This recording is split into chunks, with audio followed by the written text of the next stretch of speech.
পারমাণবিক বোমা কতটা শক্তিশালী, এটি কিভাবে কাজ করে, পারমাণবিক বোমা সর্বপ্রথম কোথায় তৈরি করা হয় বা কিভাবে তৈরি করা হয়, এই সবই জানবো আজকের ভিডিওতে। তো চলুন শুরু করি।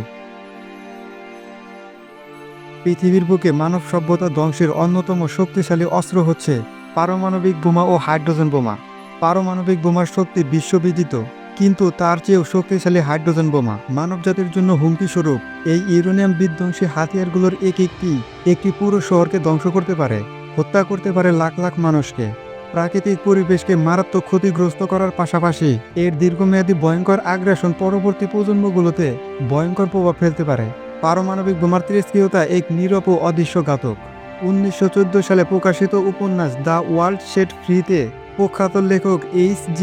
ওয়েলস ইউরেনিয়াম ব্যবহার করে নির্মিত এক ধরনের বিধ্বংসী ও অতি শক্তিশালী হাত বোমার কল্পনা করেন।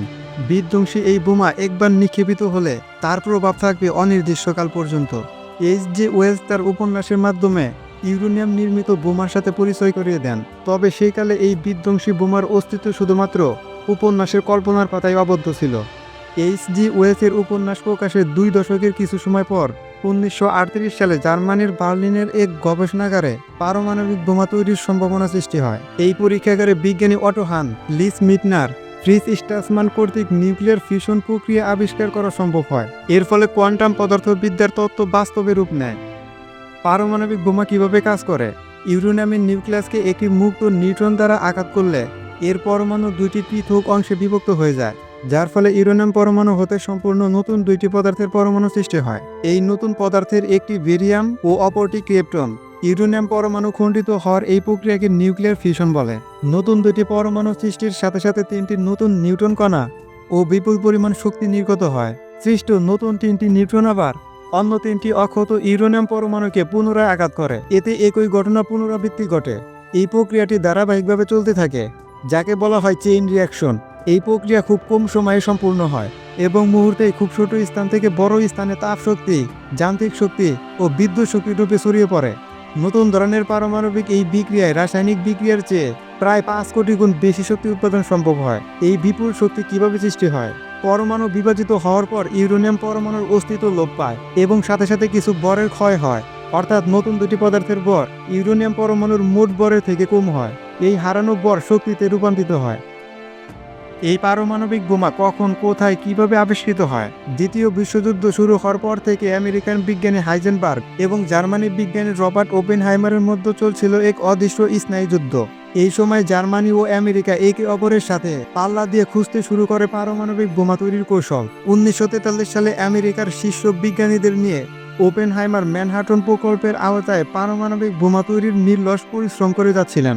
অন্যদিকে পারমাণবিক বোমা তৈরির একদম দ্বারপ্রান্তে গিয়ে হাইজেনবার্গ ও তার সহকর্মীরা এক ভয়াবহ বিস্ফোরণের শিকার হন। তারা কোনোভাবে প্রাণ বাঁচিয়ে ফিরতে পেরেছেন, কিন্তু তাদের দীর্ঘদিনের কাজ সহ লিপজিংয়ের সেই পরীক্ষাগার সকলের সামনে ধূলিসাৎ হয়ে যায়।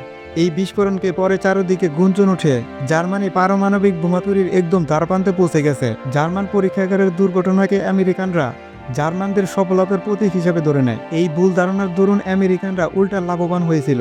এই খবরে আমেরিকানরা তাদের কাজ দ্রুত সম্পূর্ণ করতে মরিয়া হয়ে ওঠে।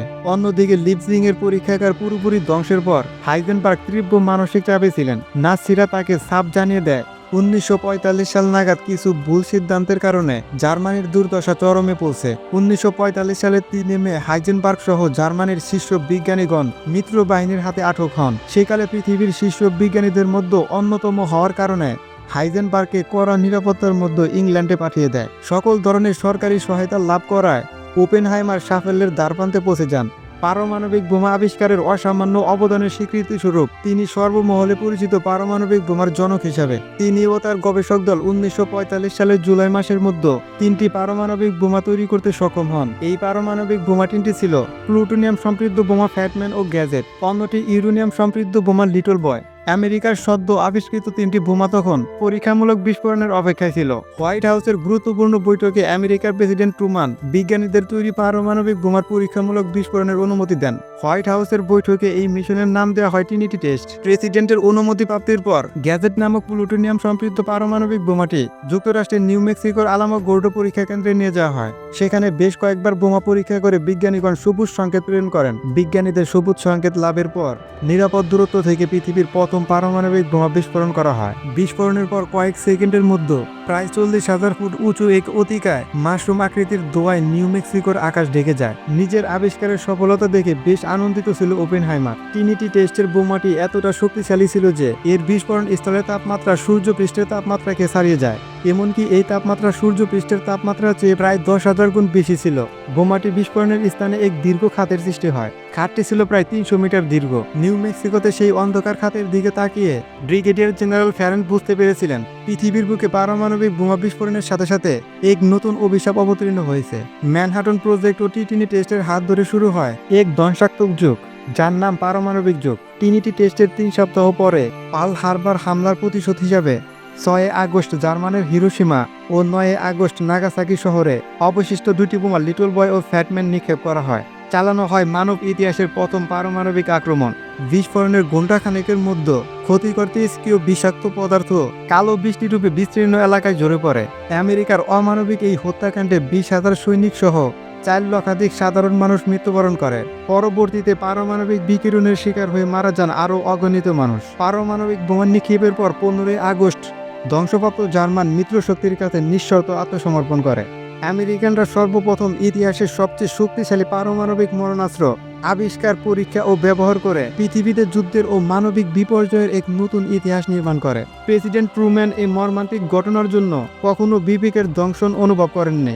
আমেরিকা নাগাসাকি ও হিরোশিমাতে পারমাণবিক বোমা বিস্ফোরণের জন্য কখনো জাপানের কাছে ক্ষমা চায়নি।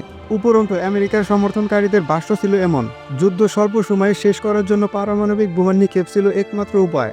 এই অভিযানের উদ্দেশ্য ছিল দ্বিতীয় বিশ্বযুদ্ধের ইতি টানা। আমেরিকা জাপানের সামরিক অভিযান চালালে আরও বেশি মানুষের প্রাণ যেত। দ্বিতীয় বিশ্বযুদ্ধের পর থেকে এখন পর্যন্ত যুদ্ধক্ষেত্রে পারমাণবিক বোমা ব্যবহার করা হয়নি। কিন্তু তাই বলে দেশগুলোর মধ্যে পারমাণবিক অস্ত্র প্রতিযোগিতা থেমে নেই। পারমাণবিক বোমার মতো একটি ভয়াবহ অস্ত্র বারবার ক্ষমতা প্রদর্শনের অলংকার হিসেবে বিবেচিত হয়েছে। দ্বিতীয় বিশ্বযুদ্ধের নির্মমতার সাথে অসুস্থ পারমাণবিক কর্মসূচি বন্ধ হতে পারত, কিন্তু তা হয়নি।